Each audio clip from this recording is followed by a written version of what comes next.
Please be aware that all of your lines are muted. If you have questions during the presentation, please use the question feature on your control panel. The presentation will last 40 minutes, followed by a Q&A session, although Alistair Coburn might be willing to answer some questions during the presentation as well. Again, feel free to ask questions via that questions feature throughout the presentation, and we'll get to as many as we can. You'll notice at the top of the control panel on the left-hand side, there is a button with double arrows. You can click this button to collapse the control panel during the presentation. We will be recording this event, and a link to the recording will be made available after the presentation. To get started, very recently, the team here at Version 1 and I have had the privilege of working with Dr. Alistair Coburn in our support of IC Agile, which is the International Agile Consortium.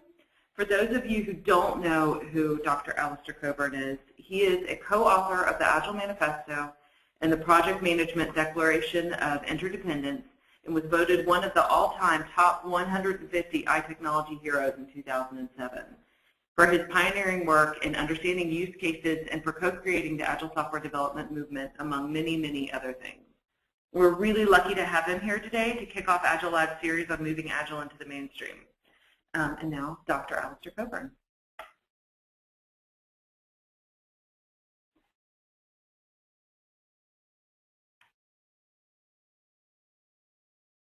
Alistair? Unmuted. Oops, sounds like we're having a technical difficulty.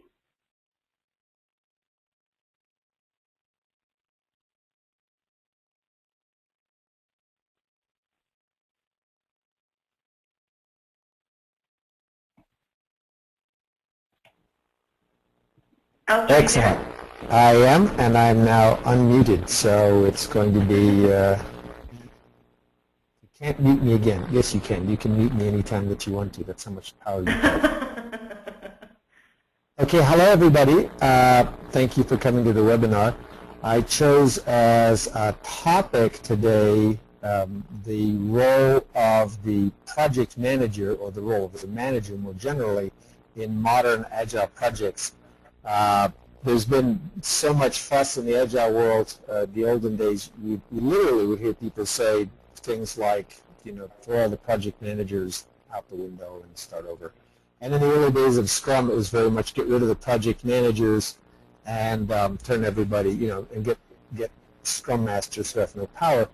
At the same time, I was doing investigations into projects, and the early Agile projects had a certain kind of a failure mode, which I was able to link to the absence of a project manager. So I want to talk about the manager role in Agile projects. I've got this this picture of this bear trap that you can see, which I've been using for about 15 years because there's so many bear traps in our industry.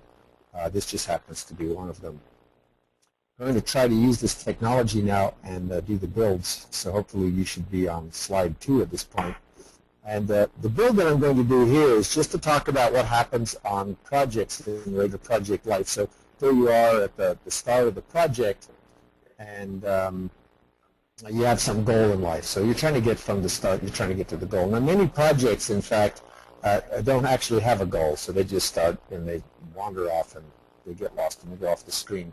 And I'm not going to talk about those. I'm going to talk about ones where you have this idea, you're going to start, and you have this planned route from the start to the goal. And of course, everything looks pretty easy when you start. You make a route. Now, what actually, when you get to the you know, along the way of the project, the actual route that you take to the plan, to the originally planned goal looks at something more like this, right? So, assuming that you're lucky, the path that you take, goes backwards, it goes forwards, it goes sideways, it does all manner of strange things. What's interesting, though, is that on most projects, partway along the way, there's this moment of crisis because someone suddenly notices that maybe the goal that you're aiming for isn't the best goal to be aiming for. So this moment of crisis, I don't want to say that you should always change to the other goal, but you have this moment where you have to decide on the project are we in fact going to keep going on to the planned goal, or is there this other goal that's a better goal? And there's no resolution for that. It's just active life. You get there, and you have to deal with that. Now, in the Agile world, we have a tendency to make fun of the traditional project management as though it were the case that with traditional project management, people always insisted on going to the planned goal, even if there was a better goal in sight. And we like to brag the fact that Agile people will always go to the better goal. But in fact, sometimes the better goal isn't actually a better goal. It's really a worse goal, and you would have been better off going to the planned goal as you go along. Now, I have examples of each of these that are kind of interesting to watch. So here's an example of there's a moment of crisis, and if the 1969 lunar landing, and Neil Armstrong was the pilot, and he's a pretty bloody-minded kind of a guy as far as I could understand. And back on Earth, he was having a little bit of trouble with his fuel reserves, and the very conservative people at NASA said, you don't have enough fuel to both land and take off if anything goes wrong. We suggest that you abort the landing and come back home. So they wanted to shift to what they thought was a better goal, and Neil Armstrong, being type A personality, about to be the first guy to step on the moon, as you can well guess, said, to heck with you guys, I'm 10 miles off the moon's surface, I'm landing. So he, at that moment, did a manual landing, landed on the moon, and we had all the happiness that came from that. So there was where at the moment of crisis, he said, nope, the planned goal is the best goal, and I'm going for it. Now, to pick another example, the movie Titanic, as far as I understand it, kept changing course over and over and over again, and since it was the highest grossing movie in history at the time, I would say that they kept finding their new goals would count as better goals. Apollo 13, to go back to the Apollo program, they decided to abort that mission, and that was the correct thing to do, so there's an example of a better goal. And just to give you an example of someone who pursues a worse goal, there's a wonderful ship that they pulled up out of the harbor in Stockholm from the 1600s, and the ship's name is the Vasa. The Vasa was a ship. It was a 3-tier gun deck ship, and as far as I can tell from reading the history, and it's a fun thing to read about, and you can go and see the ship. The Swedish king was jealous because the Danish king had a bigger ship than he did.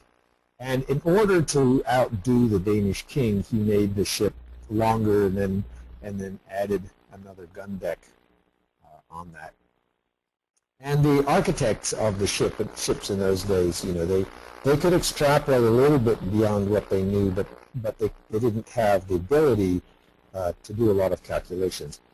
Also, if in those days, if you were the master shipbuilder, it wasn't really an option for you to tell the king, we don't know how to build a third gun deck on that thing. We don't know what will happen. We don't know how to make it work. Because the king, would just do something nasty to you. So the master shipbuilder said, of course, like many of you guys do in software projects, yeah, okay, we'll do what we can. And so they built the ship. The ship pushed off of the harbor in Stockholm. The first gust of wind blew it over sideways. It sank to the bottom of the salty harbor and sat there for 300 years until they pulled it up in the 1960s. So there you get an example of someone who changes the goal and, yep, sure turns out to be a worse goal. So that's the way the project life goes, and one of the interesting things is to see what would you do along the way, and whose job is it to choose that. Now, the first thing I want to pick up about this, and you should be seeing slide 3 at this point, is we make it sound as though with Agile we will always pick the new goal and we will always pick the best goal. And I just want to bring back into play some traditional project management, which is, yeah, even in traditional project management, you are allowed to change the topic. So let's just get rid of certain myths. And here's the other myth, which is people tell me that for software development, you have to keep changing the target. And that's hope you get that that's clearly not true. Along with that is a piece of verbiage I often hear, which is that you can't use Agile software development on fixed price, fixed scope, fixed time projects.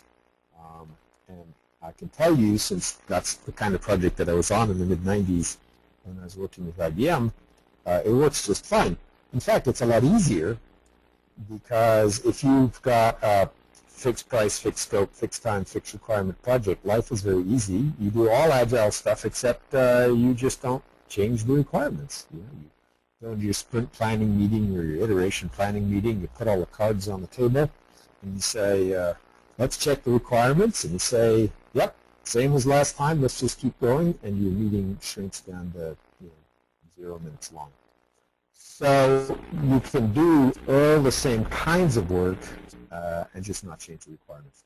You just have to come up with an estimate at the beginning. So yes, you can do Agile with fixed time projects. I'm going to talk about Agile development, and then I'm going to talk about successful projects and what makes them successful, and where the project manager or manager fits in on this stuff. I'll show you the Agile Manifesto, but I just want to highlight here briefly that I like to teach Agile development as a form of cheating legally. So in the 1990s, people like me and others were faced with projects, and we didn't like the rule set that we were given. So we broke the rules. We did whatever we felt was appropriate to win. And what I've learned since then is fundamentally there are no rules for software development. I always tell people in my classes, don't get fired, don't go to jail. Outside of those two, there probably aren't any rules for how you work. You have Sarbanes-Oxley, and that forces you to do certain things. And if you're in the medical industry, you've got the Food and Drug Administration regulations and things like that. But most of the rules that we put on ourselves, they're self-inflicted, which means you can change them at any time. So what we came up with then for the Agile Manifesto, and this is the thing from 2001, and I put it up here. It's a little bit canonical, but people don't look at it very carefully. Just want to highlight this thing that we wrote. While there is value in the items on the right, we value the items on the left more. So that is to say, yes, there are processes, and we use them. Yes, there are tools, and they're very, very important. But the heart of the matter is paying attention to the individual people and the way they interact with each other. That's my main shtick, if you will. That's the thing I go after over and over and over again, which is what's the quality of the interaction between the people, because that makes all the difference in the world. The second thing is there is value in documentation. It's a rumor that in Agile development there is no documentation, but that's not true, and I've written about that in my books as to why there's documentation, when you need it, how you write it, and so on. But the punchline is always that working software, or if you're not in software, you're working product. Because that's the thing that actually breaks, never mind all your brilliant ideas. So you get real feedback from working or broken software, as the case may be. The third thing is, yes, there is still need for contracts. Yes, we still do use contracts. But imagine if you get everybody over from the same side of the table over to be working together, then you have custom collaboration. And then there's just us. It's not an us-them. You don't have to fight over the contract. And now there's examples that we have where contracts go awry, and then you're back to contract land again. But we also have examples where the software team did such a good job of working with the customer that although they didn't follow the plan called for by the contract, the users were so happy, that they got paid anyway. High-risk proposition, but it's been shown to be done. And this last one is the scary one. It's the one that people tend to, I think, misquote the most. It says, responding to change over following a plan. And people think from that, therefore you shouldn't make a plan, and that was the picture that I showed with, to start with which is the best goal to go for. I like to call that attending the current reality. You come into work one day and your lead designer's just quit, or the economy just failed, or there's just a war was just declared, or whatever. Your plan now could be irrelevant at that moment. Now, that's when you have to decide what it is you're going to do. Are you going to hang on to your plan, at least stick to the original goal, or are you going to pick a different goal? And responding to change doesn't mean that you always change the goal. It means you pay attention to the current reality and decide what's the current thing to do. So that's the Agile Manifesto. That's, my goodness, that's almost 10 years ago.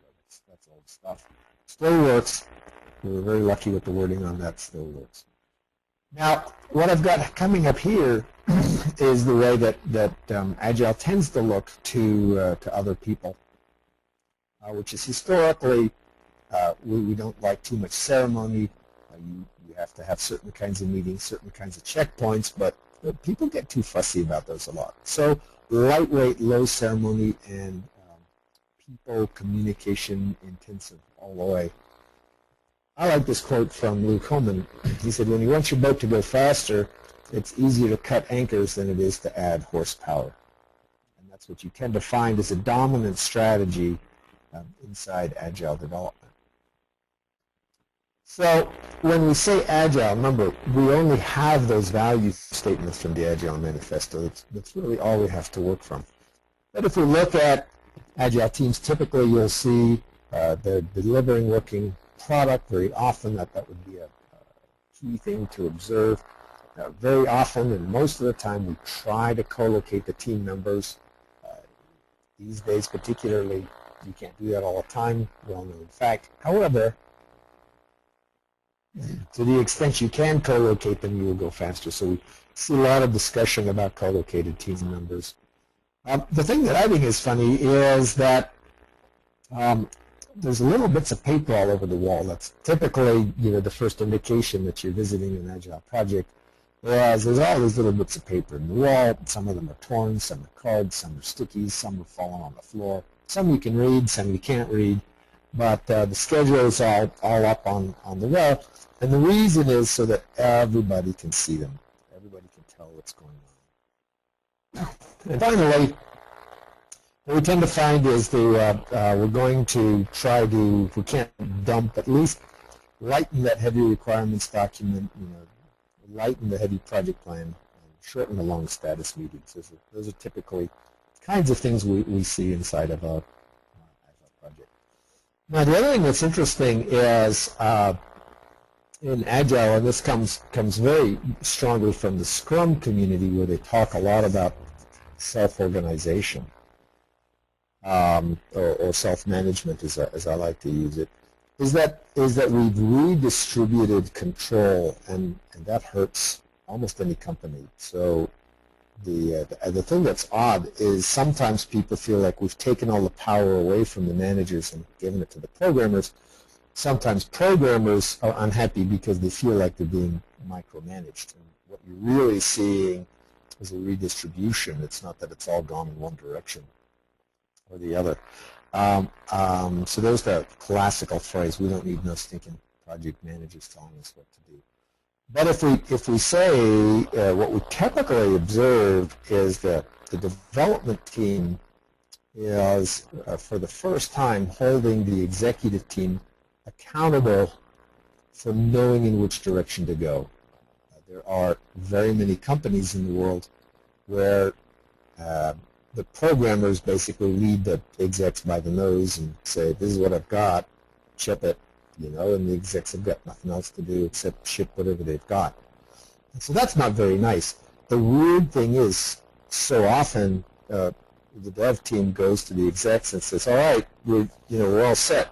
Tell us our priorities and give us some information. And I need to check from somebody here. I've just got a note about network connection difficulties. Could somebody chat at me and tell me if we're okay? My network seems to be going up and down, but I'll keep going here. In theory, it could be good now.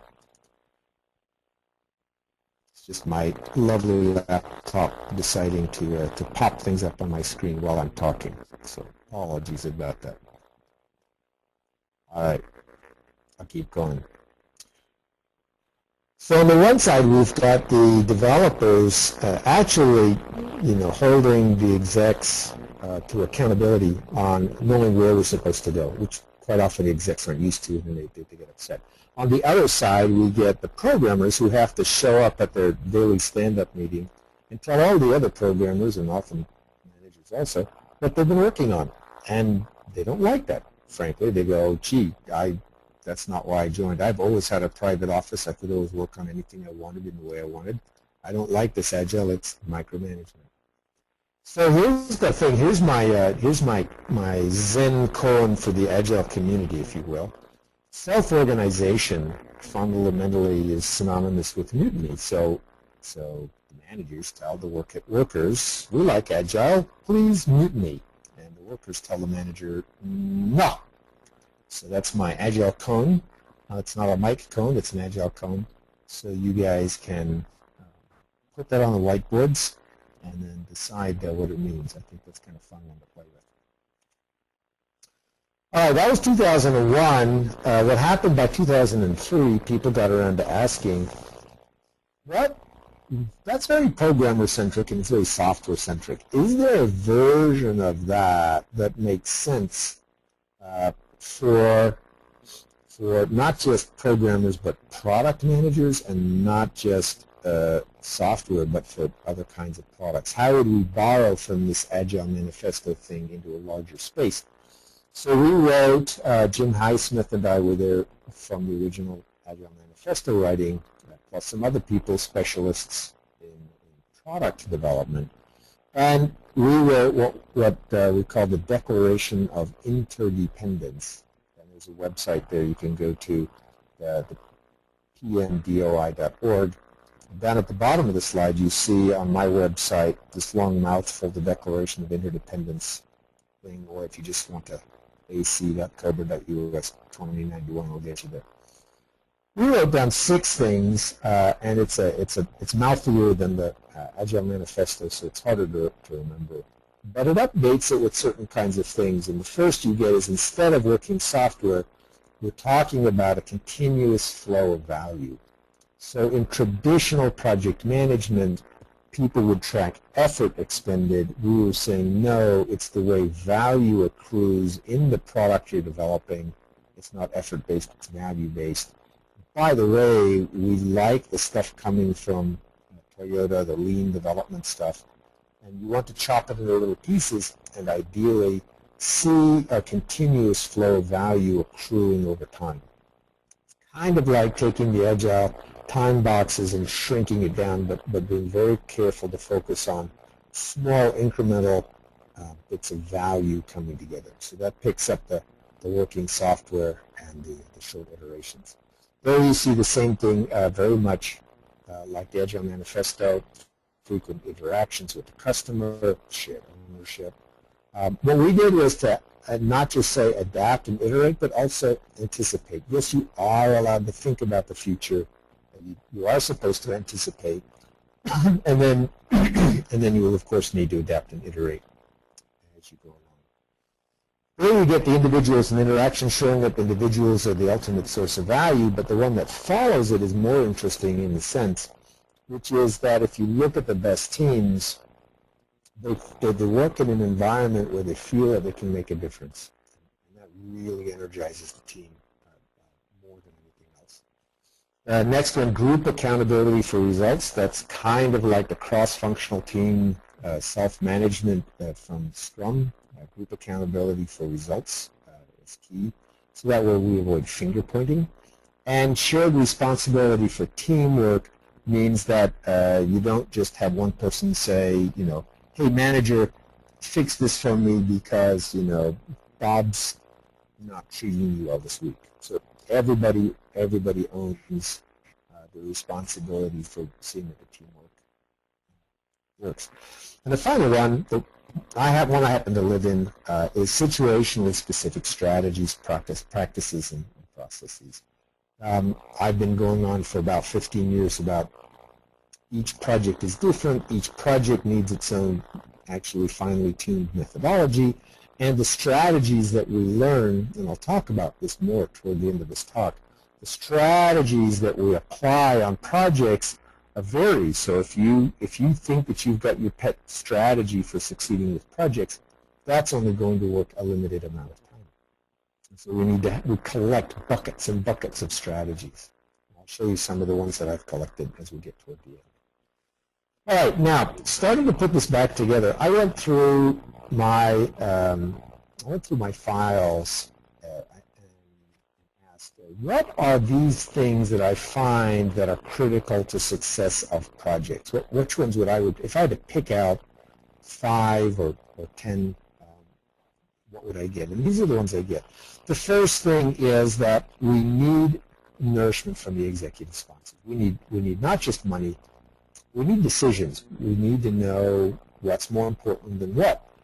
Should we go this way? Should we go that way? How are we going to go? So not just money, but also decisions.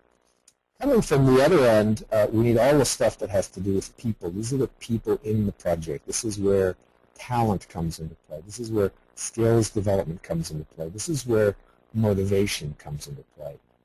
So now that we have the basis for a project, the next thing I picked up as being critical is incremental development, which is well known, but also this idea that the team reflects periodically on a monthly basis is a good number. Some people do it every 2 weeks. I think you run out of steam if you do it every 2 weeks. You just keep going, yeah, same as last time. But nonetheless, pre-1995, we basically did not find much introspection or reflection going on within a project. Since about 1998, we've seen an increasing amount of, and now it's considered kind of de rigueur in Agile projects. And finally, the last 2 areas, I picked 5 areas there.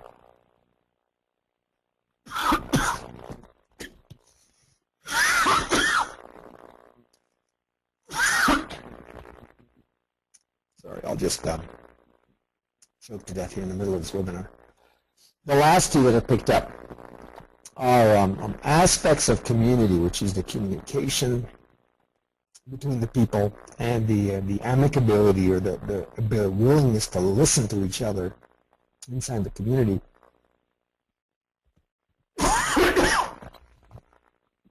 And the 5th area is an area called focus. It didn't show up for years and years, and finally I realized there's a big gap between the successful and the unsuccessful projects in terms of whether the people knew what they should work on, known priorities, and whether they actually had time to work on them, also what I call focus time. So there are 5 areas: nourishment from executive sponsors, people, incremental development, community, and focus. So I said, okay, that's very interesting.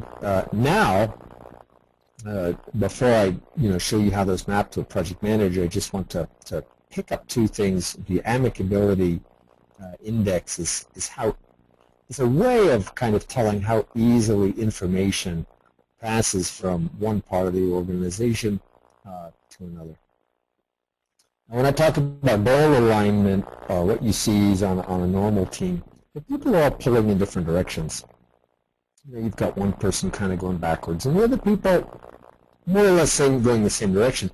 But if you could get them all to see the same goal and more or less go to the same goal, they won't ever be exactly pulling in the same direction. But you could see with a lot of minor changes, just people pulling in the same direction will be more effective and go faster than when they're all kind of going randomly.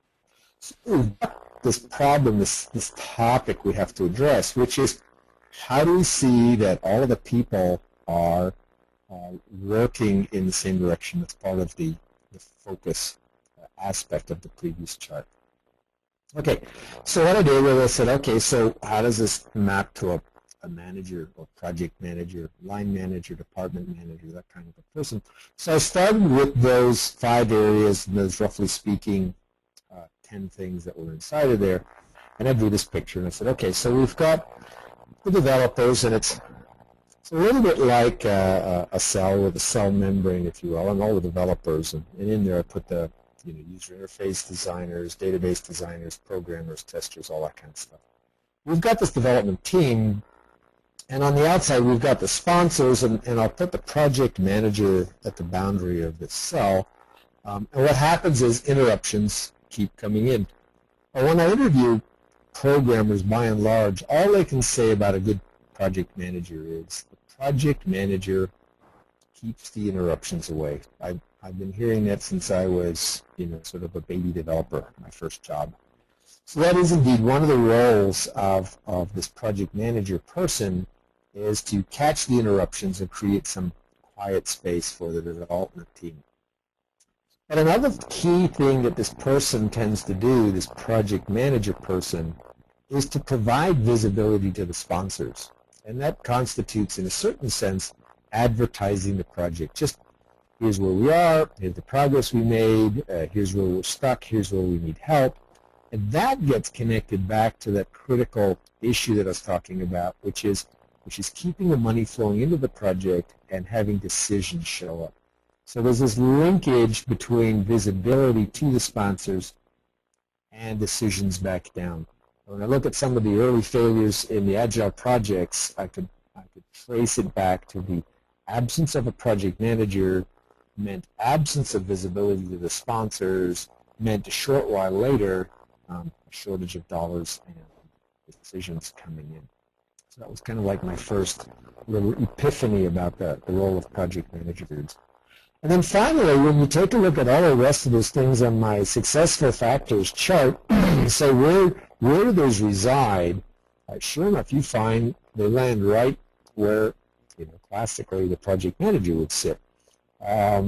Communication, quality of communication within the team, developers having trouble with each other. Goal alignment, the reflection, motivation, priorities, amicability, focus time, skills development. All of those things are not part of the developer's mainline job. And so it's good to have somebody who doesn't have to be the total owner of those, but is alert to those, is watching for those, and has it as his or her main responsibility set to be working on those. Now, the interesting thing about this slide is I have shown it at a couple of PMI meetings, and a couple of very senior project managers have come up to me afterwards and said, thank you for that slide. It's nice to see written down what it is we really do. So people think that the project managers are just Gantt chart pushers, or they just do appraisals, or they just fish with money. But the really good ones in all of my interviews, going back to the early 90s, the good ones have always done these things. They've typically been kind of undervalued in the organization because it's really hard to show that you've done a good job on this. It's very easy to look at whether somebody has a Gantt chart updated. It's very hard to tell if they've improved the quality of community. And so good project managers have had a hard time over the last couple of decades articulating what it is they do.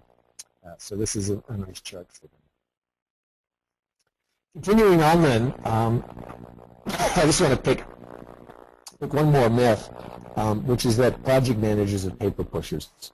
Project managers have never been just paper pushers. The magical, superb project manager converts a group of people into a team, and that's an absolutely wonderful thing, and needed just as badly on an Agile team as on a traditional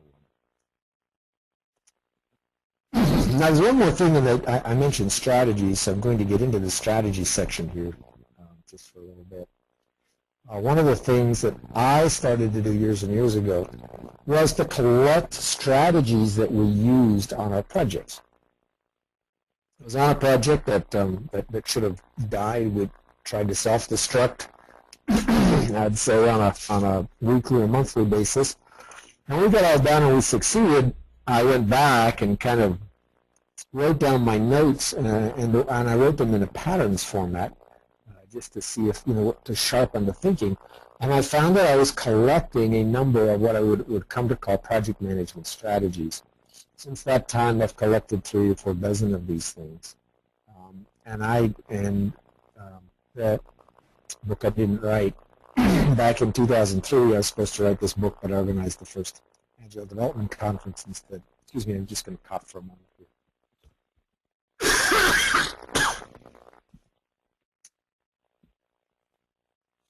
And I found that these strategies are enormously useful on projects because they help you avoid messes, they help you get out of messes.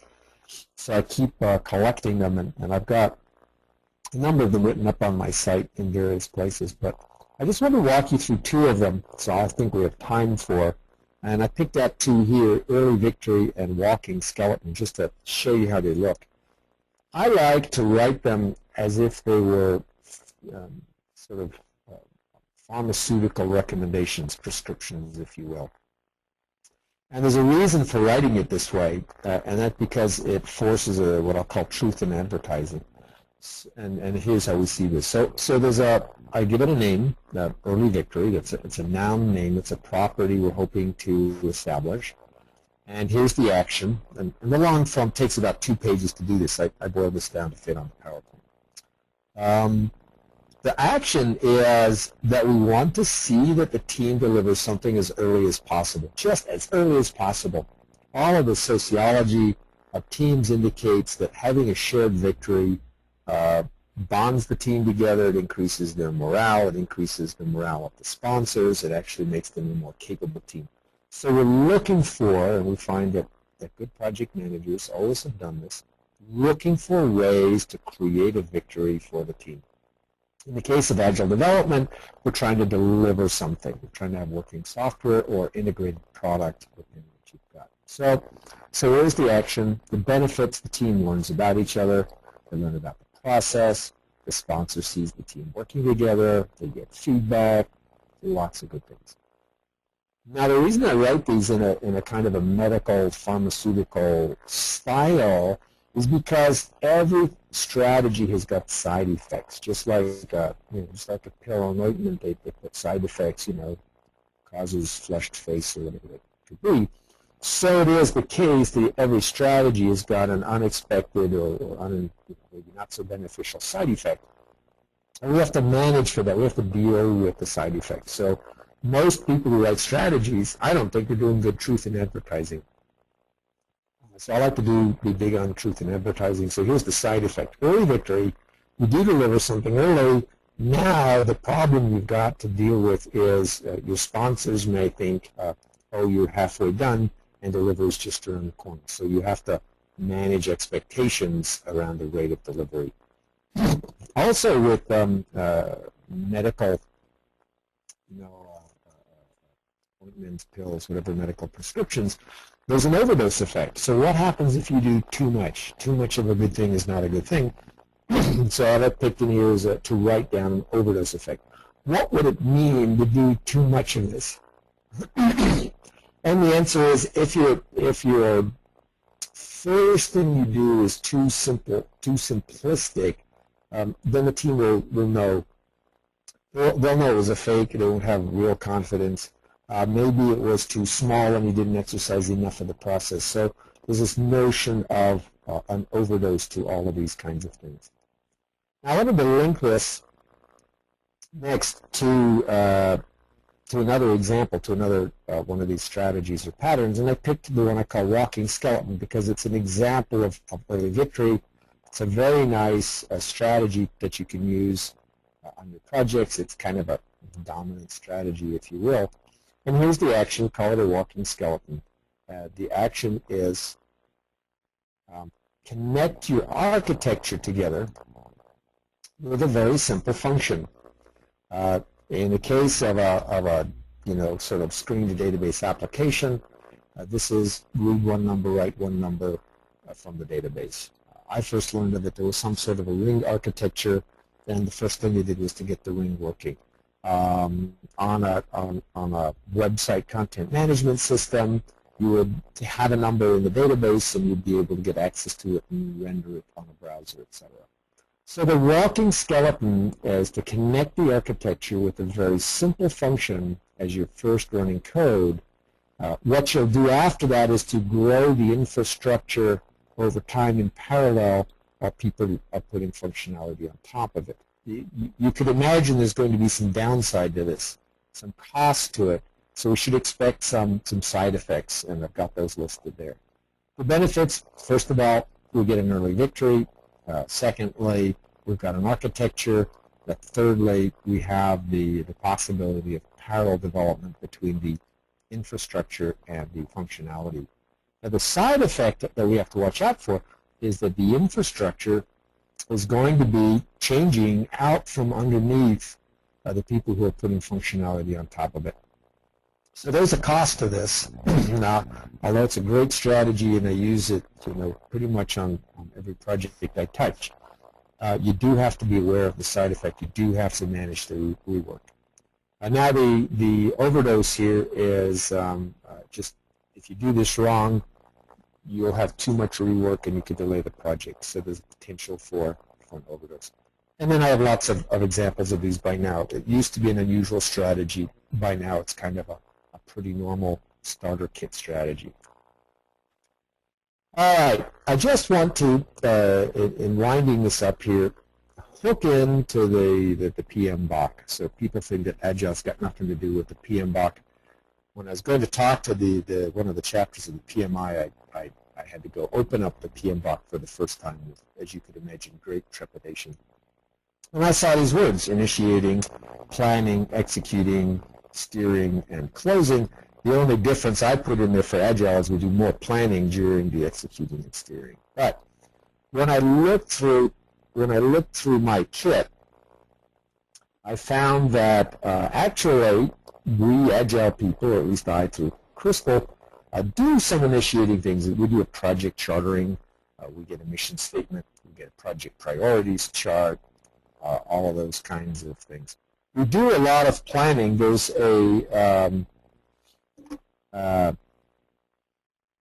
there's several different planning techniques that I use. I like a thing I call a project map, which for people with their PMP certificates. This is a PERT chart, not too detailed, and no times on it. It just says these are the things that have to get done, how they interrelate. I've got documented a technique I picked up from Jens Koldewey in Germany about 12 years ago. And this is called a blitz planning or project planning jam session.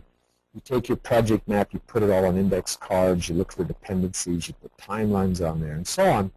And then when you finally apply people and these time estimations, you get the schedule classical stuff.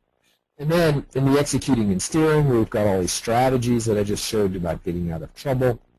We've got burn-up charts in the traditional PMP world, or burn value charts. It was a reinvention of the same thing, parallel evolution it's called. We do this introspection, reflection, etc., etc. So, and then in the closing stage, we do retrospectives and all of that kind of thing. So it's very nice to find a parallel between what the Agile crowd is doing and what the PMBOK talks about. We've got our own unique sort of strategies that fit inside of there, but otherwise there's a lot in common. So here you are. This is the summary slide now.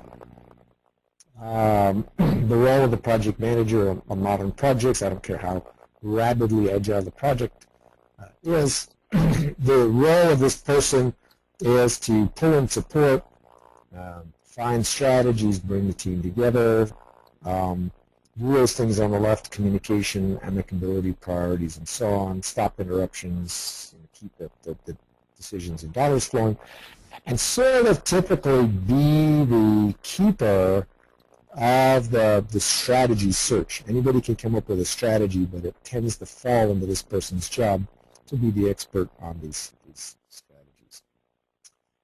All right, that's pretty much the end of the canned part of this. Final slide shows you I've got a beginner Agile product owner class coming up at the end of September. I'm doing my first ever full 3-day advanced Agile class in San Francisco, where I'll try to run people through the ringer Version 1 has got many more of these Agile Live webinars going, and of course then you can read the rest of the things that version 1 is doing. And I guess I'd like to thank version 1 for supporting this kind of a talk about project management, classical, and you, and also for supporting us in the International Consortium for Agile Work. With that, I think I will terminate my monologue and see what's happening next. Well, Alistair, we have a couple of questions. I don't know if you can see them on your screen, or I'm happy to read them to you. I am not seeing them on my screen, so I could. Okay. Sure. The first one is the risk associated with cutting anchors, losing control even without command. What's the mitigation? Yeah, and I'm going to just pause a split second. I can see on my screen that there was a question, but that the window is like one line big, so I can't actually sort of see the question. If you double click on it, it'll get a little bigger. Let's see if I can do that. Ah, yay! So the reason I didn't answer these before was because I was watching my audio fail and all kinds of things like that. Very good. The risk associated with cutting anchors, losing control. What's the mitigation?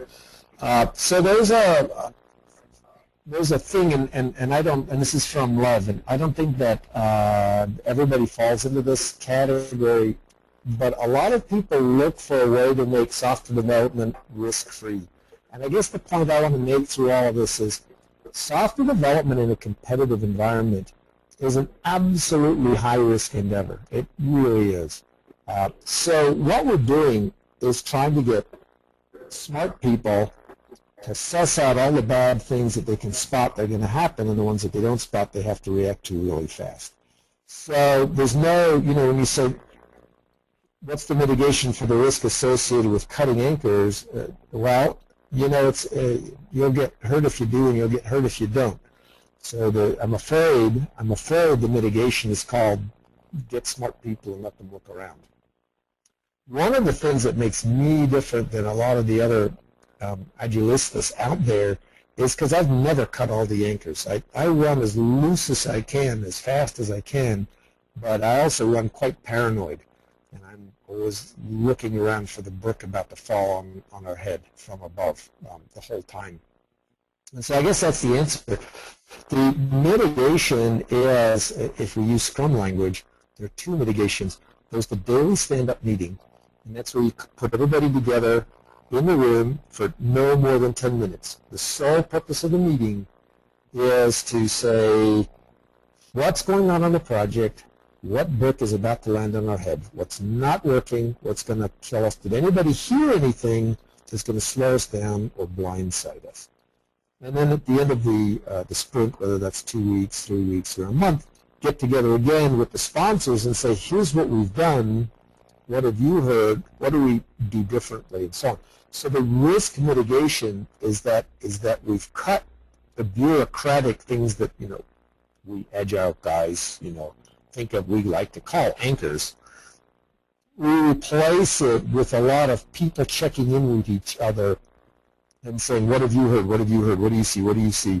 So you have everybody acting as sensors on the project of feeding risks coming in.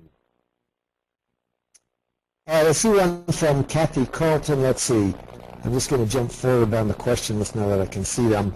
Does early victory or walking skeleton generally be geared toward the programmer or the executive sponsor? There's a second question in there. Do you have any tips on deciding when to share and when to keep internal to the team?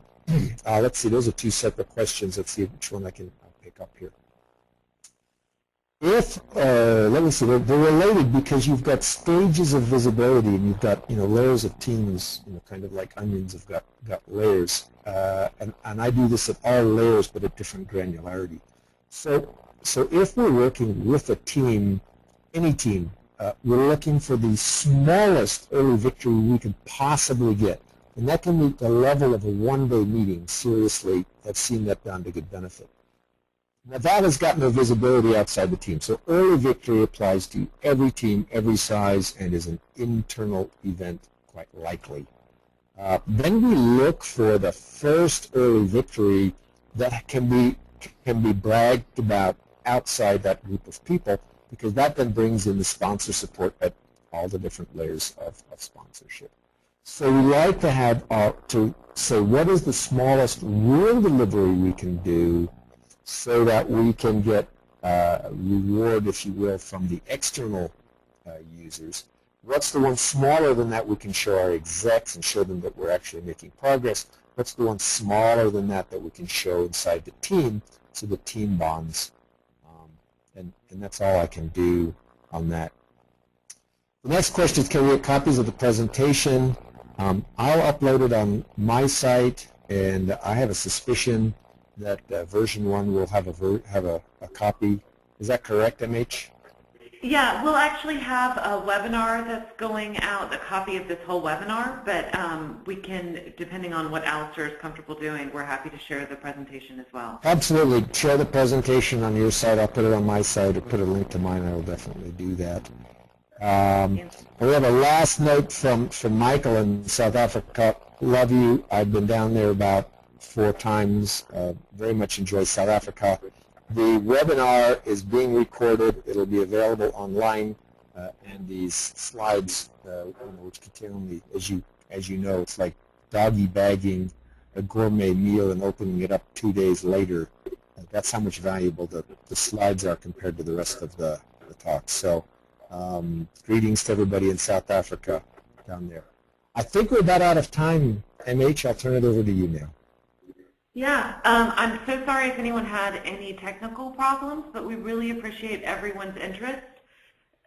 Very shortly today, anyone who signed up will receive an email with the details of the webinar where they can get the full recording so they won't have to miss anything, as well as information on Alistair's website, which has an incredible amount of fantastic information. We really appreciate everything Alistair did for this presentation, not just for the presentation. We look forward to working with you.